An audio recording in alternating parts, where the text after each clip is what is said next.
So this lick is kind of like Judas Priest meets Iron Maiden inspired, something along those lines. And what I love about these types of licks, and you're about to learn this by the way, they just add so much to the song. It's more than just a bunch of notes jumbled together, which, hey look, I love to shred.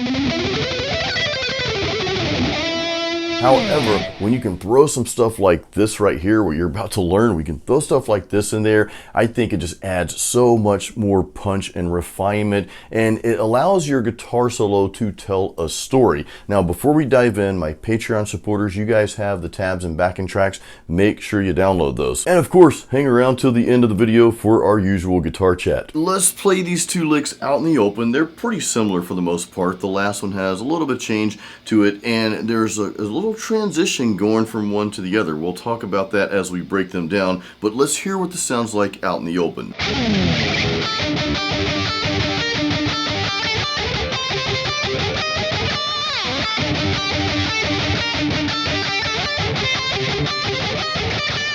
First of all, we're in the key of D minors. If you were to play this chord right here,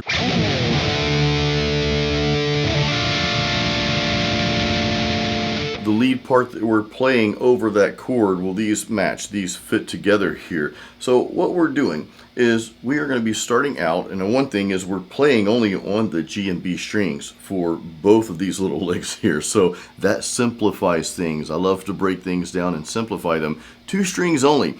We're not really playing a ton of notes either. Now, one thing you'll notice is I keep my first finger kind of grounded on the G string there, which is the 7th fret in this case. It remains there. Watch as I play this little lick.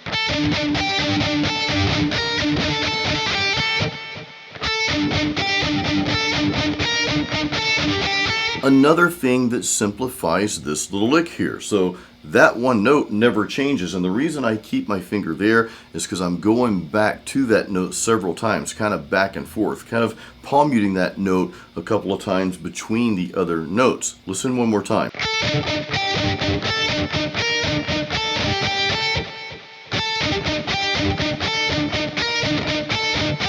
So what makes this really simple? The other 3 notes that I'm playing, those are on the B string, and the frets are going to be 10, 11, and 8. That's it. That simplifies the riff. So now all you need to know is just the rhythmic pattern, like how we're doing this, the cadence, right?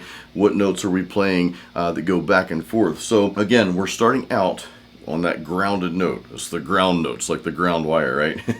The G string, 7th fret. That remains the same, okay? We're going to keep our finger there. So we're going to start out, as we keep the finger there, we actually start out on the B string 10th fret, okay? And then we're going to go back to that G string palm mute twice. So listen.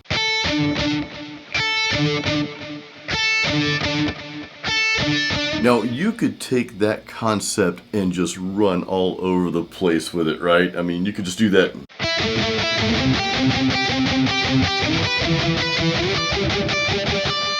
It sounded pretty cool. I just made that up. That just kind of like, you know, came to me from above or below, wherever. Anyway, so let's get back to the lesson here.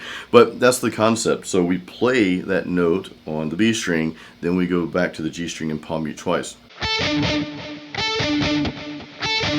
By the way, I'm playing downstrokes only here. It's not to say you can't alternate pick if you want to do that. When you're palm muting some of the notes, which I love to add into solo patterns, it just makes more sense to use the downstrokes. Okay, so we're starting out 10th fret on the B string, back to the 7th fret G string.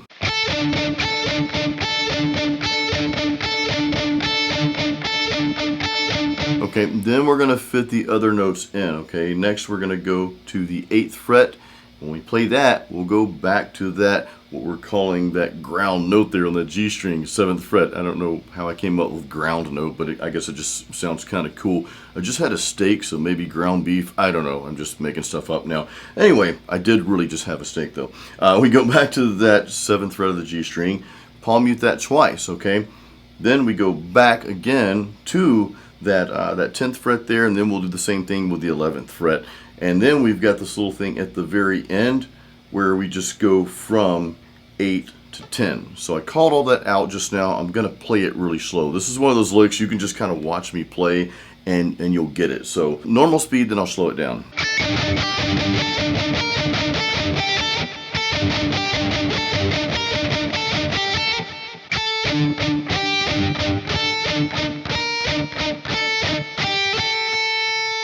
Now, one real quick thing before we go to the next lick, which is very similar. Actually, we kind of cut it short, so it'll be a little bit easier, is that I use my pinky as we're going from the 10th to the 11th fret there. Let me play that one more time. It's just easier this way.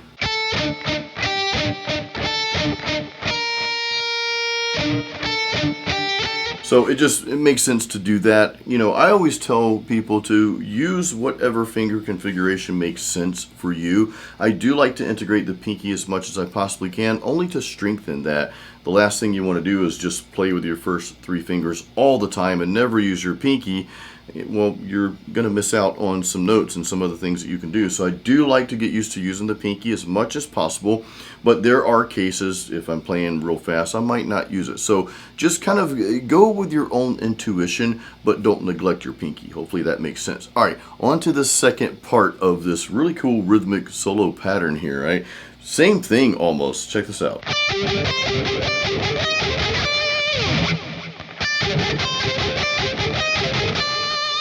So this time, what we're calling our ground note, our ground wire, ground note, okay, ground beef. We're on the 12th fret of the G string, still on the G and the B strings here. So 12th fret.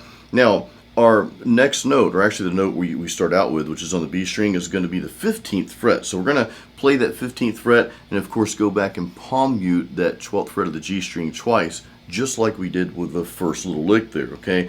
And the movement is really the same, right?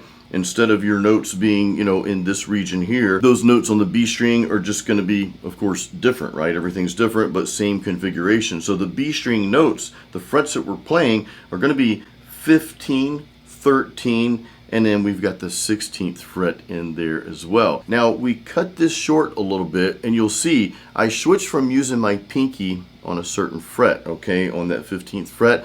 As I end, I'm going to play that with my 3rd finger. This doesn't mean you have to do it that way, but here's why. Just watch me closely here, because what I do is I end on that note and I give it just a little vibrato here.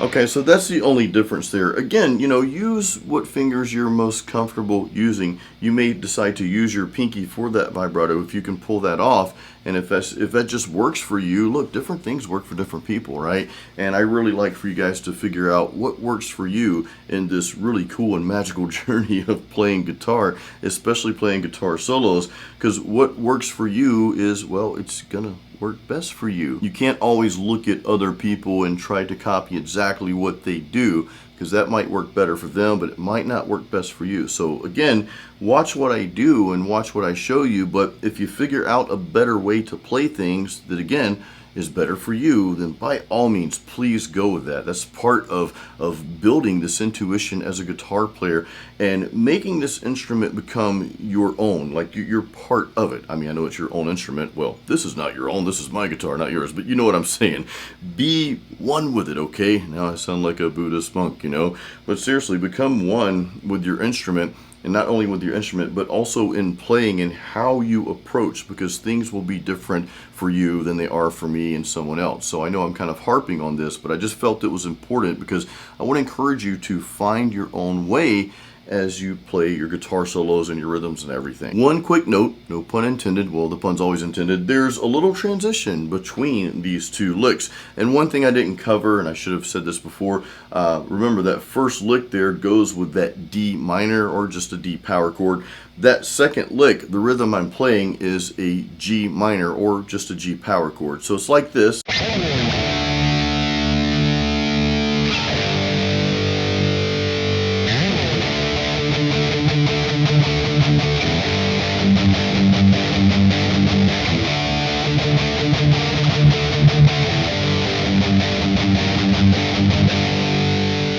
Okay, so that's the rhythm, and again, my Patreon supporters, you guys actually have that backing track with that rhythm. You've got it with the lead there, and of course you've got another track without the lead so that you can play along with that. I encourage you to come up with some other cool stuff as you're playing along. Hey, venture outside of just this lick. But one thing I want to cover real quick before our guitar chat is the transition between these two. So watch what I'm doing.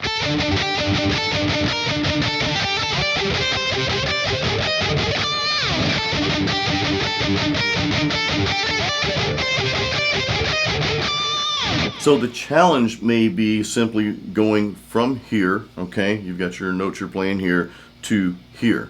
So it's a slide. So one thing I do in cases like this, where you're playing a part here, but you've got to quickly go to another part of the fretboard. In this case, I might just take those first two notes that I'm playing, right?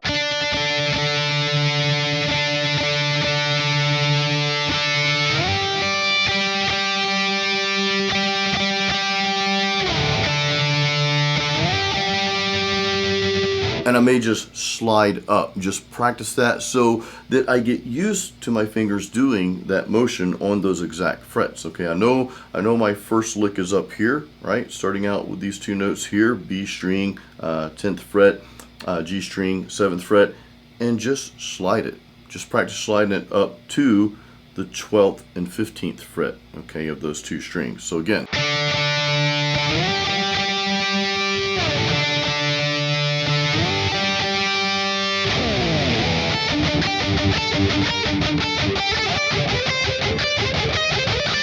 It is time for our guitar chat. I do love this time together. Now first, if you don't have my free practice guide, Metal Riffs and Licks, grab a copy of that. This has helped literally thousands of other guitar players on my channel here. I give this to all my subscribers, so there's a link in the description of this video for your free copy of Metal Riffs and Licks. If you already have that practice guide, check out my guitar courses. All these links are in the description of this video, so hey, check them out. That really helps the channel and I do appreciate it. We sort of had our guitar chat towards the end of the lesson there when I was encouraging you to find out what works for you. I want you to understand, and I need to reiterate this, guys, even to myself, because sometimes we see someone else playing, we're inspired by them. I love Joe Satriani, for example. So we may say, well, I need to do things just like Joe Satriani. Or maybe you're watching somebody famous on YouTube, like the guy Burnt. That guy is just an amazing beast of a guitar player. So you may think, well, I've got to do things exactly like he does. Or my good friend Alfred Potter, who is like the king of sweep picking. He has a course on the Metal Mastermind platform called Sweep Picking Master. By the way, you can check that out on metalmastermind.com. But he's a genius, and I've learned so much from him when it comes to sweep picking, though I haven't quite perfected it the way he has. But again, oftentimes we'll say, well, we've got to do everything exactly like this person's doing. That's a great start. It's great to go into it like that, right? Find out what's working for this guitar player and mimic that. You can learn a lot from that. However, realize that at some point what they're doing may not work the same for you, and realize that that's also okay. Give yourself permission to develop your own style, to develop your own sound, and create your own way, not only as a guitar player, but hey, in life as well. Look, we're all a little different, guys, and what a beautiful thing that is. It would be such a boring world if we were all the same. You know, I was talking to my good friend and business partner, Ken Candelas. We own Metal Mastermind together. That's our course platform. We have a lot of courses on there for metal musicians. So hey, check out metalmastermind.com. That's where all my guitar courses are. But as we were chatting before our Metal Mastermind podcast that we film every Tuesday, we were talking about our old jobs, and when I was in the corporate world, how I got to meet so many people from around the world. And it was one of the most beautiful experiences I had with my life. I got to meet people from all over the world, from India, from the Philippines, from Germany, from China, many countries throughout South America. So it was just a really cool experience, and it just goes to show you that we're all different, and that's okay. And the last thing we need is another guitar player trying to sound like another guitar player. Look, you're gonna carry over some similarities, like when I play metal riffs. Look, there's some old school Metallica and some hair metal stuff that just kind of naturally comes out, but it's still my own riff. When you write riffs, when you play your guitar solos, you may carry over some of those influences that you love, that you've listened to, that you've learned from, and that's totally okay. But again, I want you to give yourself permission to be your own guitar player, okay? Just like you're your own person in life. I want you to develop the best possible version of yourself that you can be each and every day. So guys, hey, if this helped you, please give this video a thumbs up. Make sure you're subscribed to my channel, and don't forget to check out the links in the description of this video. Got a lot of good stuff in there. Guys, until the next video, as always, keep it metal.